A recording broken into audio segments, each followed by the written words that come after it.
we've made it to, well, the last sermon, so to speak, the final sermon in this part one section of Revelation.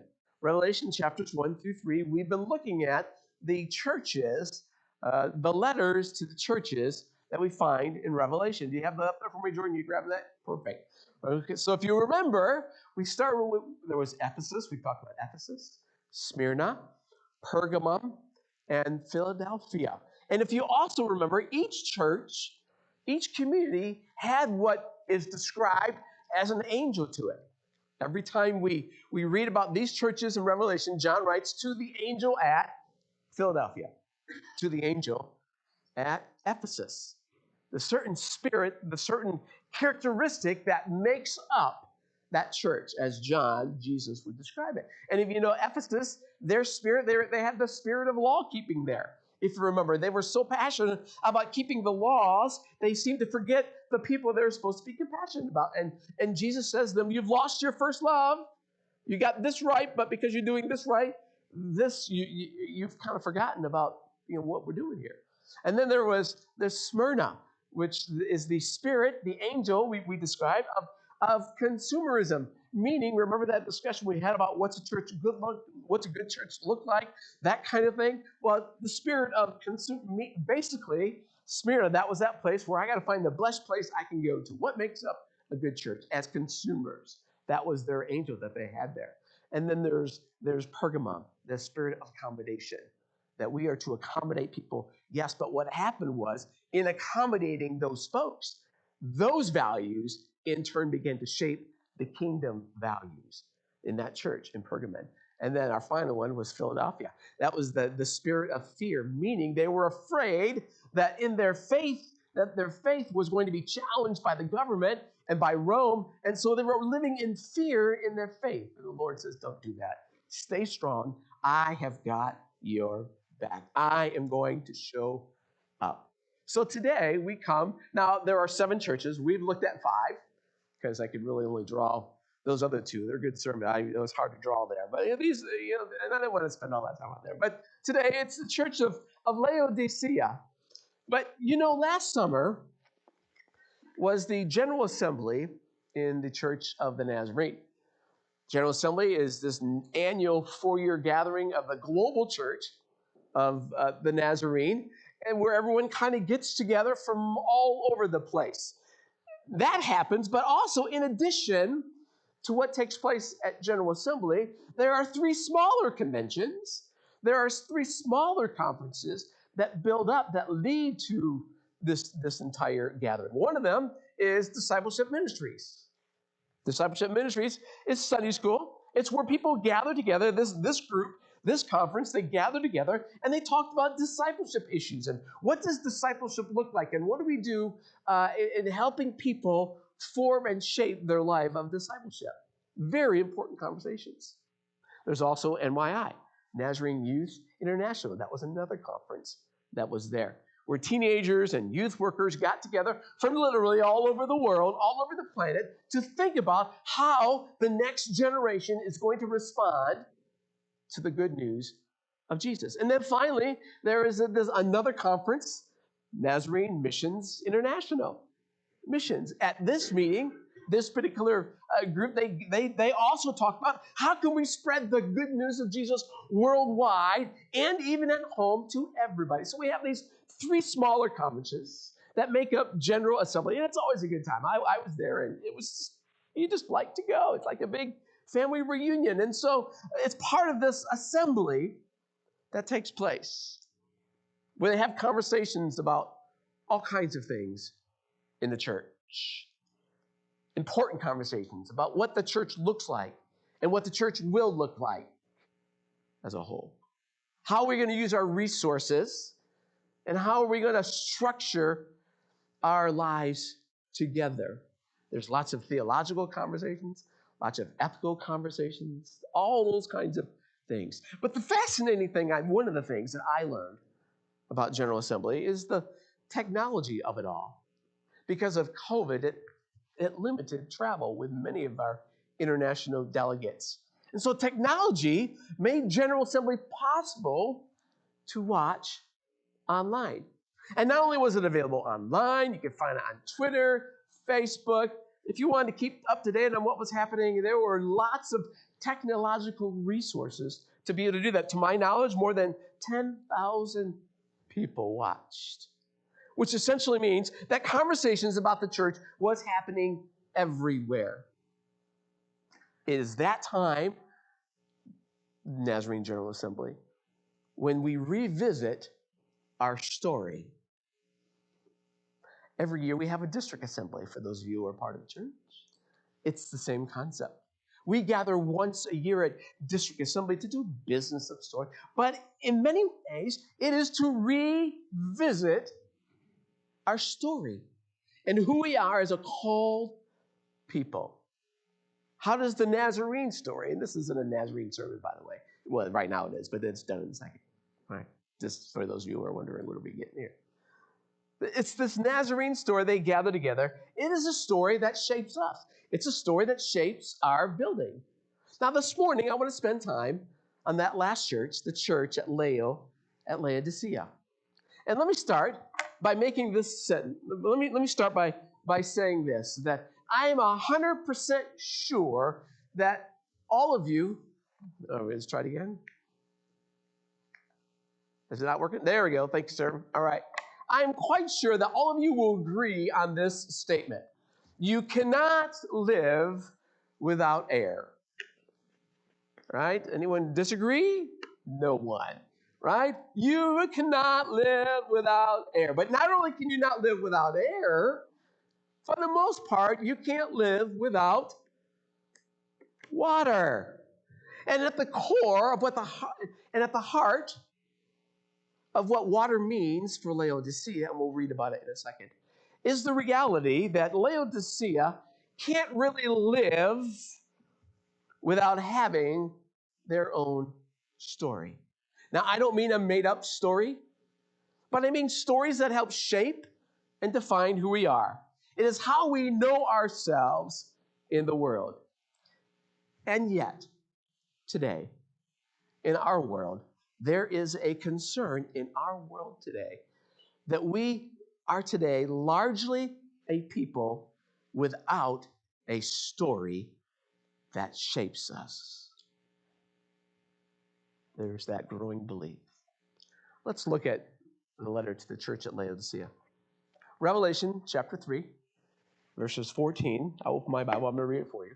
Revelation chapter 3, beginning with verse 14.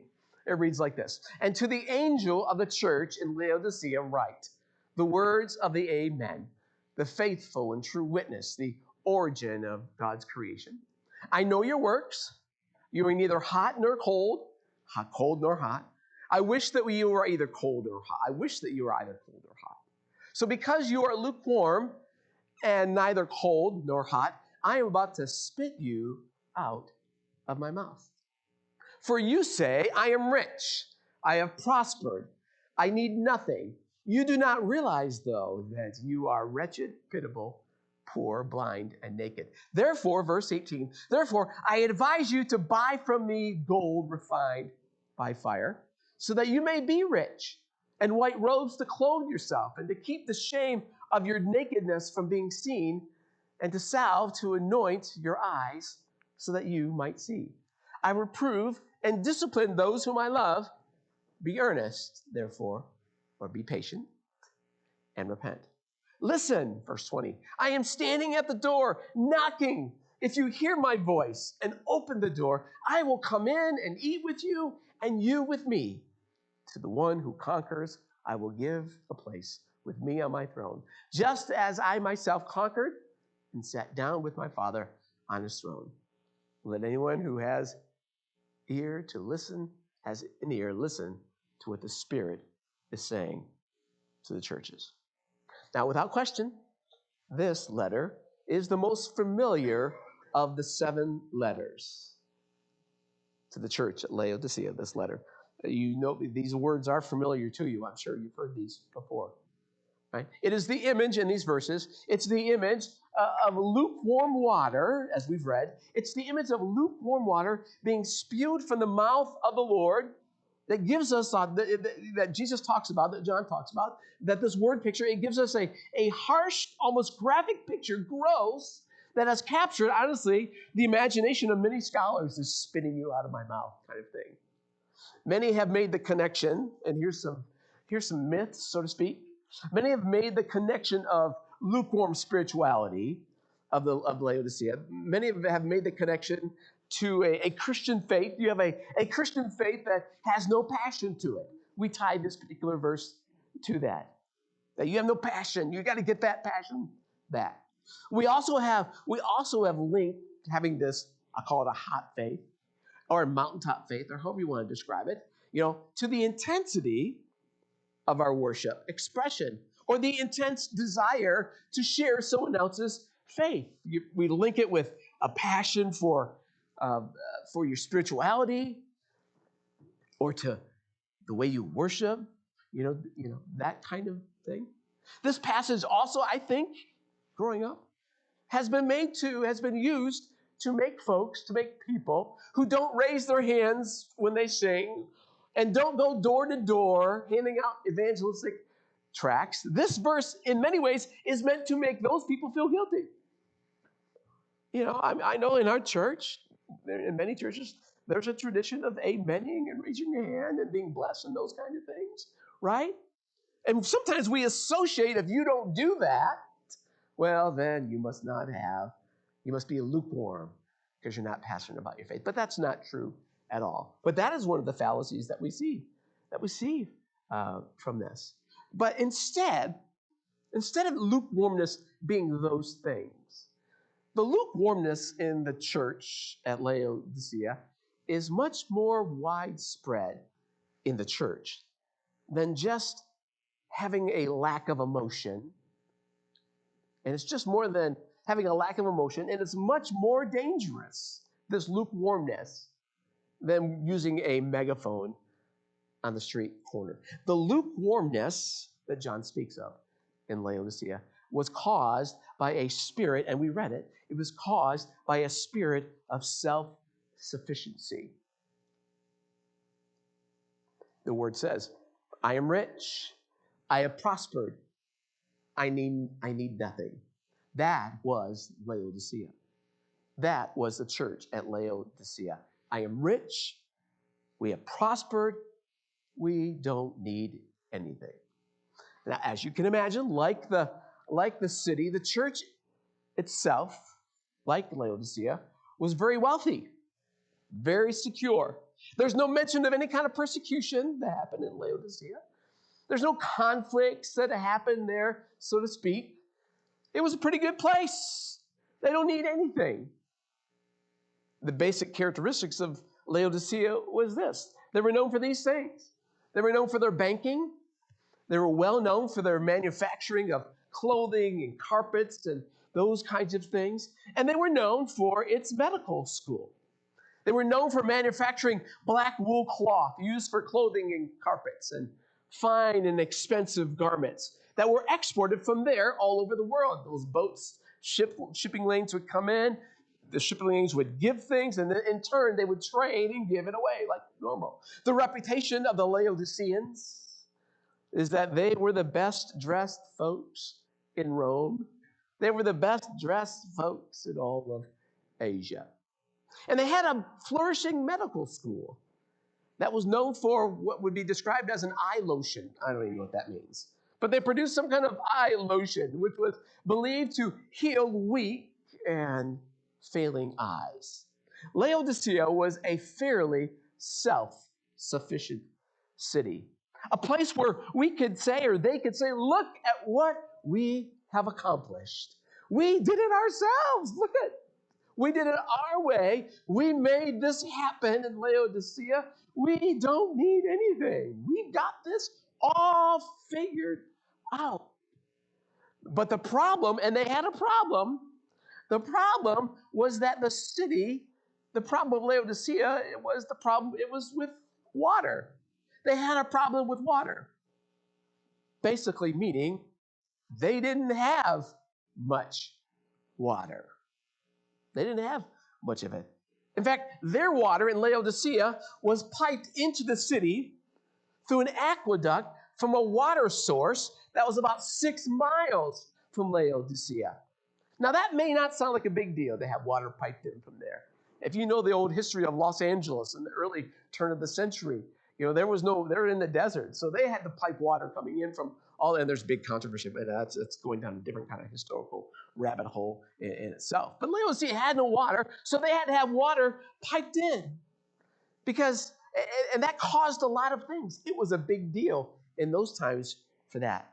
Because getting their water supply from someplace else and not in your own town, it made them vulnerable to what? To enemies.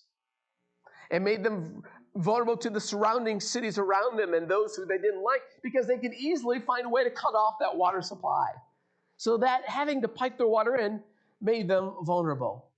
And also, here's another thing. By the time the water arrived, odds were pretty good, watch this, odds were pretty good that the water was warm by the time it got to Laodicea.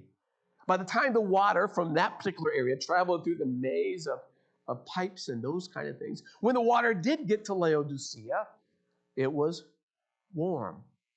And the water wasn't even great to begin with. You take it one step further, the lukewarm water that arrived, and I read this week, right? Sometimes the water that arrived in Laodicea, that was used to induce vomiting. It's kind of gross, right? It was water, but it wasn't exactly what we call good water.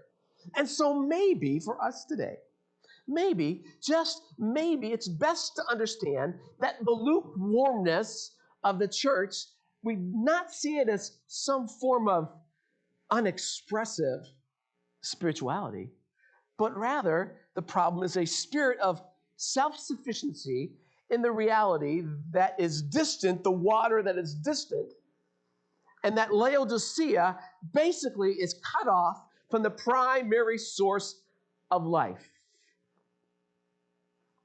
Now, for the city, it'd be water. They have to get it from someplace else.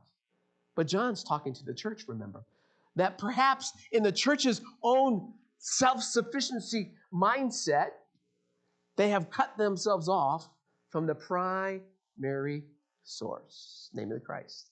And so what John is doing in this letter, he's contrasting the waters, right? He's contrasting the waters that come to them to say that just as the water comes to you warm, Laodicea, and just as it comes warm from being piped and just as it tastes bad, so, John is saying, so is the community and the essence of the church in Laodicea, whose water is neither healing nor is it giving. That's the issue in the church of Laodicea. They couldn't get water physically, so they had to pipe it in. John is also making the connection that the church of Laodicea is the same way. That the water you have, what you have right now in your church, it's not healing water. It's not giving water. In other words, their water in the church, so to speak, was ineffective. Now, as I said, Laodicea was a fairly sufficient city. And their story, as I've said, if you will, is about self. Kind of like our situation in the places where we live, even in this country where we are. Because our country's primary story is about self. Our primary's fundamental story is about self.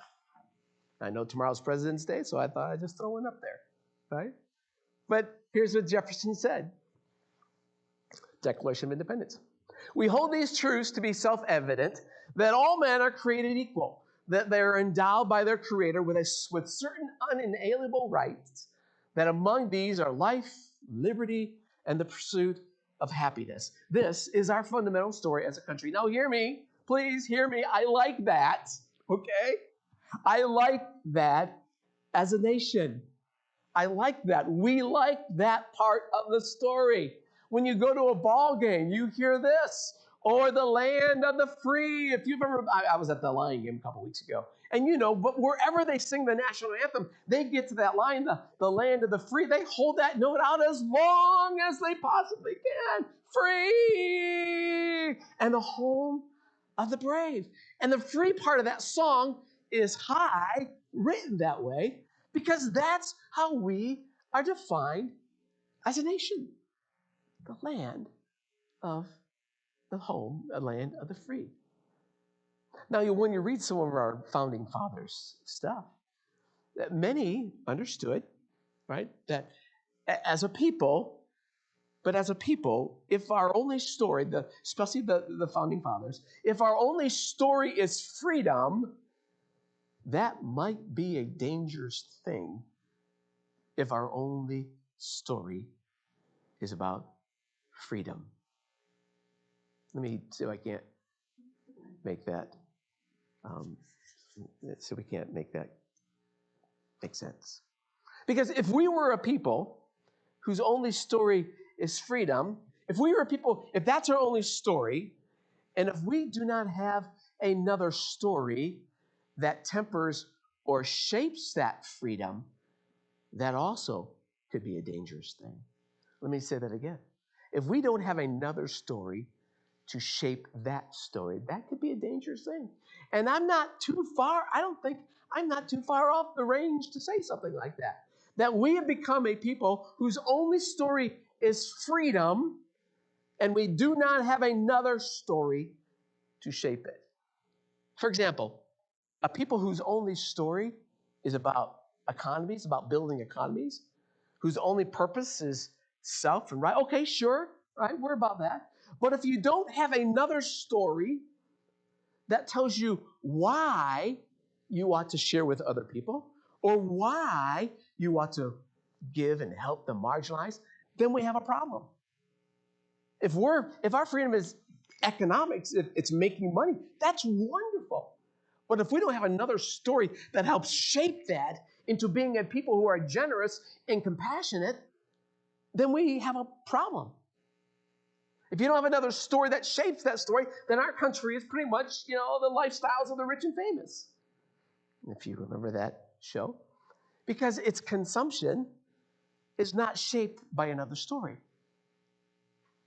It's a freedom story we have without a shaping story. Do you see that? I think gun control is another good example. Now stay with me here. Right? I think gun control is another example of that. Because gun control is founded on this very idea of freedom. That I should be free to own anything I want to own. Those inalienable rights that Jefferson writes.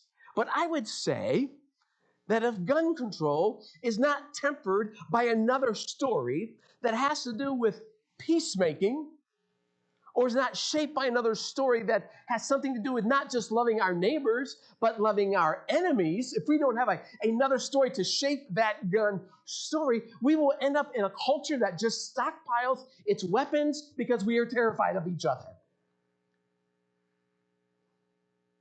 We need another story to shape the one that we have.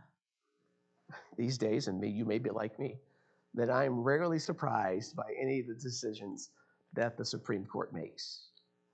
Like maybe some of you may be disappointed. I don't know, but I'm not surprised. Why? Because the definitive story for us as a nation is only a story of freedom and rights. Now remember, I love our nation. I'm not going back on that. Right? That there is no other story that says, for instance, that we do not have a story, right, that says this is what you should do with your body. We, as a country, we as a free people, we only have a story that says you are free to do what you want with your body. That is our story of freedom. But as kingdom people, we are shaped by a different story than even that one.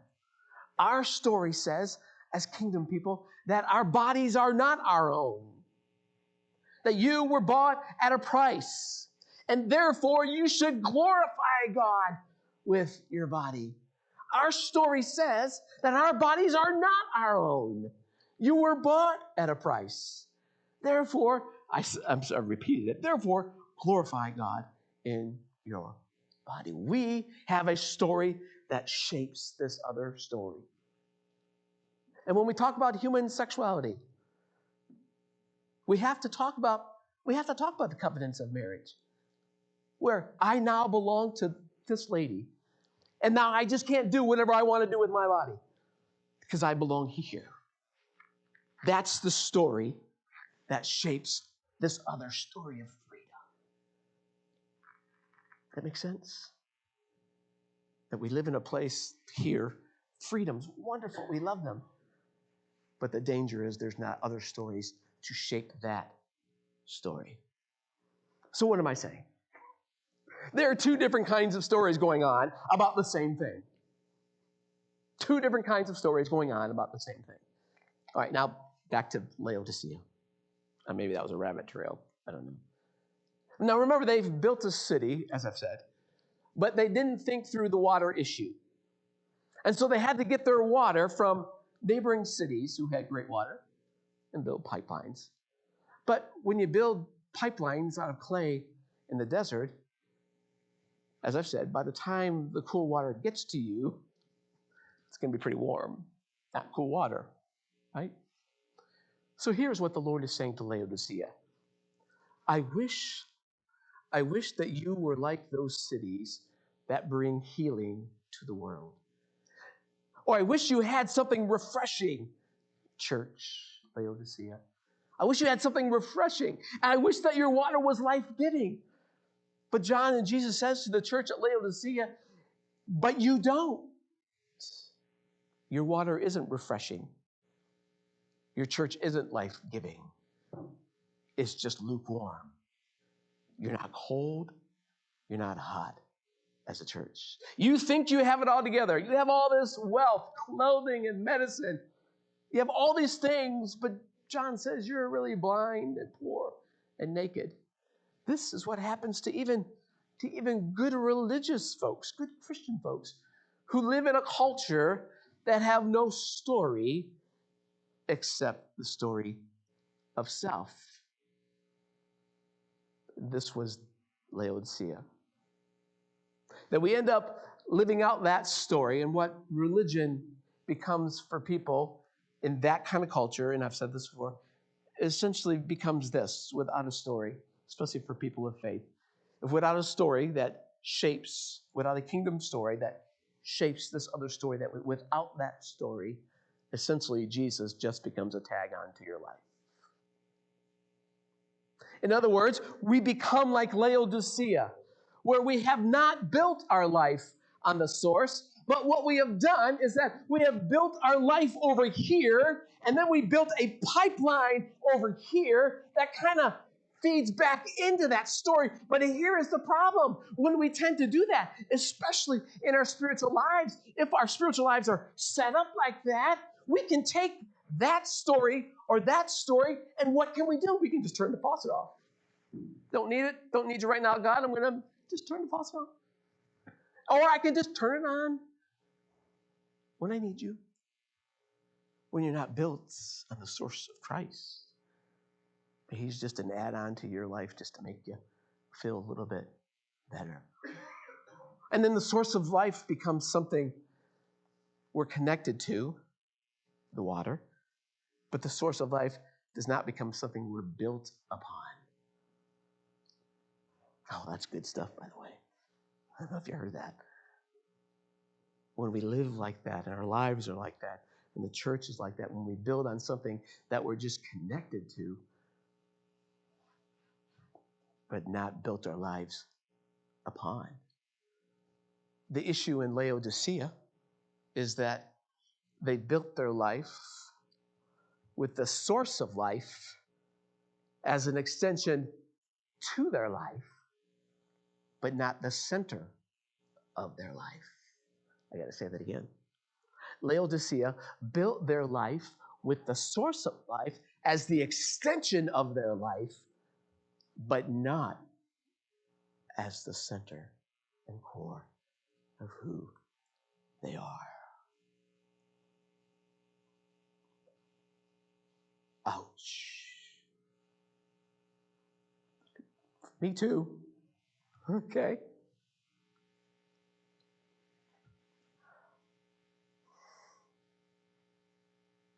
What story shapes your story?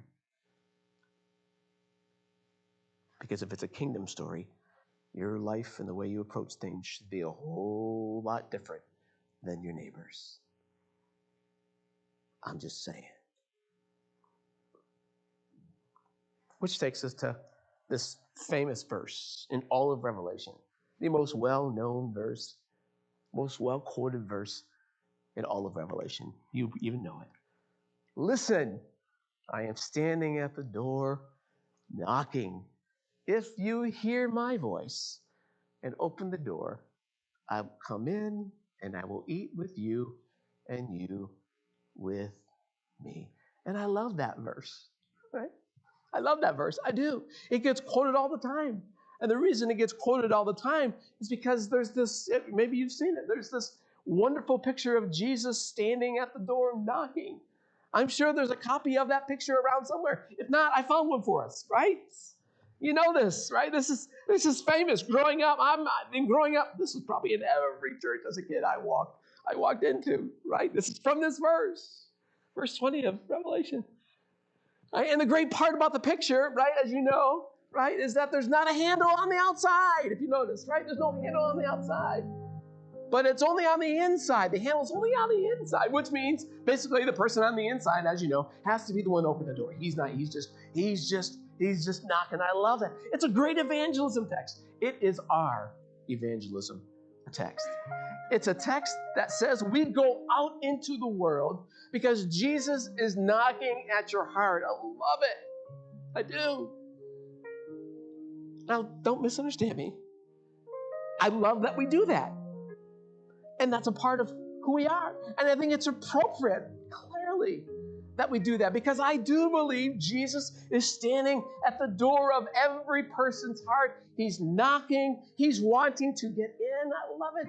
But if that is all we see with this verse, hang with me here, if that is all we see with this verse, then I'm afraid you and I miss the whole point. And so, just so you don't miss the whole point, it's time to put the Revelation glasses on again to see it a little bit differently than how we've seen it.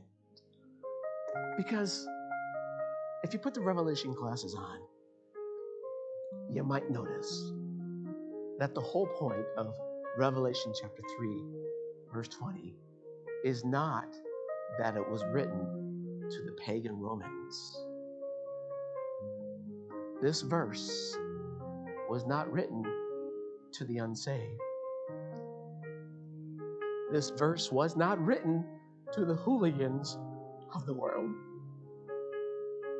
John, right there, is writing to the church. He's not knocking on the door of sinners here. He's knocking at the door of the church of Laodicea, who have not built their life on the source of Christ, but have allowed other stories to shape their story in such a way that the door has been closed. But he wants to get in.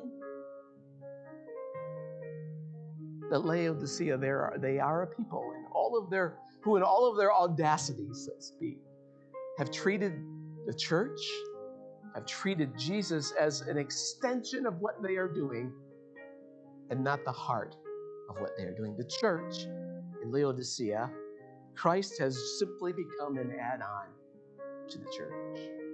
We simply build our lives. We're going to build our lives. We're going to connect a pipeline. We'll build our church and then we'll connect it to Jesus in a pipeline. We live as sort of, I've said this before, we kind of live sometimes as practical atheists who turn Jesus on when we want, and then we turn it off when we don't need his help. practical atheists, meaning we're here today, but tomorrow I'm somebody else. I've said it over in the book of Revelation. These churches he wants you to be the source Monday, Tuesday, Wednesday, Thursday, Friday, Saturday, and Sunday to let that shape who you are when you were not even here. That when you're on Monday or whatever, wherever you might be, that you are still living into the story of Christ because he is your source. And that will impact what you say. It'll impact what you do. It'll impact what you put online. It'll impact all those kinds of things. If Christ is the source of your story that is shaping you. And Jesus says to the church, oh, I wish you were hot, church. I wish you could heal somebody. I wish you were built over here so at least you could give life to somebody. But you're lukewarm. And that means you're good for nothing. But here's the good news from Jesus. He's knocking. So do you know what that means? He is refusing to give up on you. He's refusing to give up on your self-sufficiency and the stories you've prayed. He's refusing. He's knocking. I stand at the door and knock. One day when we meet him and see him face to face, I hope that he will say to me, I hope that he will say to us as a church, I hope he'll say to you, well done, good and faithful servant. I hope we hear those words. Here's what I don't hope we hear. Why didn't you open the door when I knocked? I don't want to hear those words. Are your agendas and plans too much a part of your life that you can't hear him knocking? I want to say to you this morning that if you are Laodicea and the best that you got is a pipeline to Jesus, I just got to say that life doesn't lead to much. It doesn't. But I have good news. He stands at the door and knocks. And if you hear his voice, he will open the door. He'll come in. He'll have lunch with you and be with you. And he will be the center of the story in our lives.